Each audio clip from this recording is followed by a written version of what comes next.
এখানে পাখির কিচিরমিচির শব্দ আছে, আছে নির্মল প্রকৃতি, সবুজের মাঝে বিলীন হয়ে যাবার অনুভূতি। এই দৃশ্য হচ্ছে আমাদের চিরচেনা গ্রাম বাংলার প্রকৃতি। গ্রাম টিকে আছে বলেই শহরের মানুষ সুখে আছে। গ্রামের মানুষ কষ্ট করে ফসল ফলায়, সেই ফসল সবার ঘরে ঘরে প্রবেশ করে। এই যে ধান, সোনালি ধান, সবুজের মাঝে সোনালি ধানের শেষ, কি সুন্দর দৃশ্য! কার না মন ভালো হয়ে যায় এই দৃশ্যের কাছে এসে দাঁড়ালে। গতকাল রাতে বৃষ্টি হয়েছিল এবং বৃষ্টি এতটাই আনন্দের ছিল যে সমস্ত প্রকৃতি যেন শীতল হয়ে গিয়েছে। হঠাৎ করে অনেক গরম, তারপর নেমেছিল বৃষ্টি। ইচ্ছে করেছিল বৃষ্টিতে ভিজতে, কিন্তু যেহেতু একটু দেরি হয়ে গেছে, অর্থাৎ সন্ধ্যার পরে, তাই আর এই ঝুঁকিটা নিলাম না। হঠাৎ করে বৃষ্টিতে ভিজলে ঠান্ডা লেগে যেতে পারে, এমনকি জ্বরও আসতে পারে।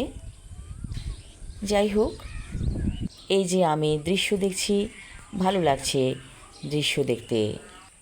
কিছুক্ষণ আগে শুনেছিলাম ব্যাঙের ডাক, এখন সে ডাকছে না, হয়তো চুপ হয়ে গেছে কোনো না কোনো কারণে।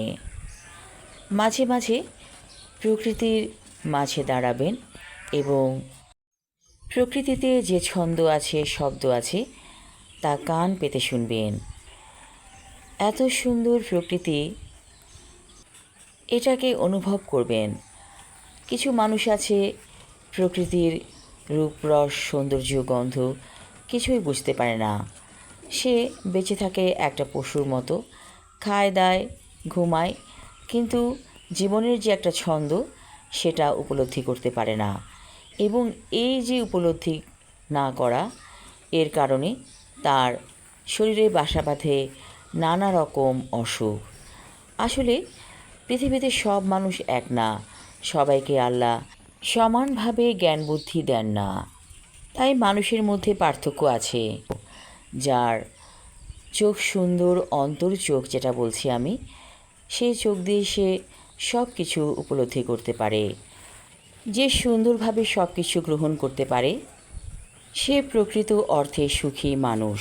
যার চোখ যত বেশি দেখবে এবং তার উপলব্ধির গভীরতা তত মজবুত হবে। আর সবচেয়ে বড় কথা, মানুষকে ক্ষমা করা শিখতে হবে। যে মানুষ কখনো কাউকে ক্ষমা করতে পারে না, তার মধ্যে নানা রকম অসুখ দানা বেঁধে থাকে, এবং এগুলো হচ্ছে অনেক বড় বড় অসুখ। কোনো কারণে আপনার হৃদয় ভেঙে চুরমার হয়ে গেছে, আপনি আল্লাহর কাছে আশ্রয় চান, তিনিই আপনাকে শান্তি দেবেন। একমাত্র আল্লাহই আমাদের প্রকৃত আশ্রয়দাতা। সবাই ভালো থাকুন, সুস্থ থাকুন, এই শুভকামনা করছি। ধন্যবাদ।